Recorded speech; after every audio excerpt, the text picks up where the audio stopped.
Aviation turbine fuel એટલે કે એટીએફના ભાવમાં આશરે 10%ના વધારાએ હવાઈ મુસાફરીને વધુ મોંઘી બનાવવાની શક્યતા ઊભી કરી છે.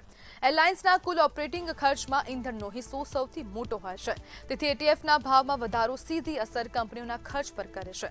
પરિણામે એરલાઇન્સ વધેલા ખર્ચનો બોજ ટિકિટના ભાવમાં વધારો કરીને મુસાફરો પર નાખી શકે છે.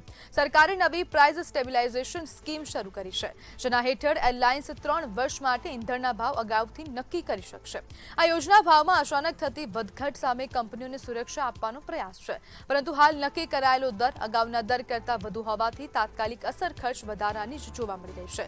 જો એરફેરમાં વધારો થાય તો તેની અસર માત્ર પ્રવાસીઓ સુધી મર્યાદિત નહીં રહે.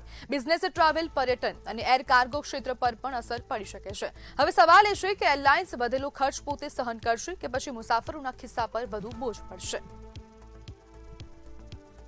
જ્યારે પ્રાઇમ સ્ટેબિલાઇઝેશન સ્કીમ સરકાર દ્વારા નવી જાહેર કરવામાં આવી છે. નવી યોજના રજૂ કરવામાં આવી છે. 3 વર્ષના ભાવ પહેલેથી જ નક્કી કરી દેવામાં આવશે તેવું કહેવામાં આવી રહ્યું છે. નવી યોજના હેઠળ એટીએફની કિંમતોમાં 10%નો વધારો થયો છે.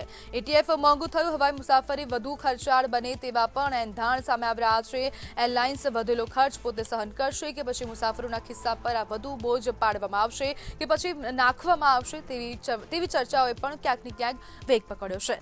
એરલાઇન્સને રાહત આપતા ફિક્સ રેટનો વિકલ્પ પણ સરકાર તરફથી આપવામાં આવ્યો છે. અગાઉ પણ એરલાઇન્સના જે ભાડા છે તેમાં વધારો થયો હતો.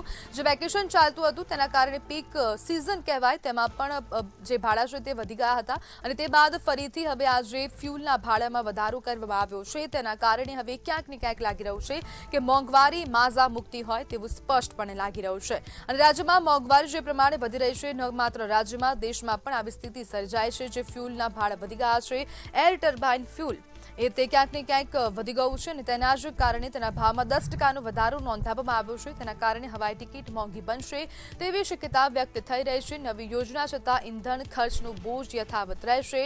આ ભાવ વધારો લોકો હવે કેવી રીતના જોડાશે, લોકો પર ભાવ વધારાની કેવી રીતના અસર પડશે. આજે જે ભાડામાં તો નહીં પરંતુ જે ફ્યુલના ભાવમાં વધારો કરવામાં આવ્યો છે તે ફ્યુલના કારણે જો ટિકિટના ભાવ વધશે તો જો ટિકિટના ભાવ વધ્યા તો પછી નાગરિકો જે એર મુસાફરી કરી રહ્યા છે તે ઘટાડો થશે, તેની માંગ ઓછી થશે કે કેમ તેવા અનેક સવાલો પણ અહીંયા ઊભા થઈ રહ્યા છે. પરંતુ ખાસ કરીને જે એજન્સીઓ છે, જે એરલાઇન્સ છે, તે એરલાઇન્સ પોતાના ઉપર આ નુકસાન વેઠે છે કે પછી જે વધેલો ખર્ચ છે તે પોતે સહન કરશે કે પછી નાગરિકો પર નાખી દેશે, મુસાફરોના ખિસ્સા પર આ બોજ નાખી દેવામાં આવશે કે કેમ તેવા અનેક પ્રશ્નો એ વેગ પકડ્યો છે.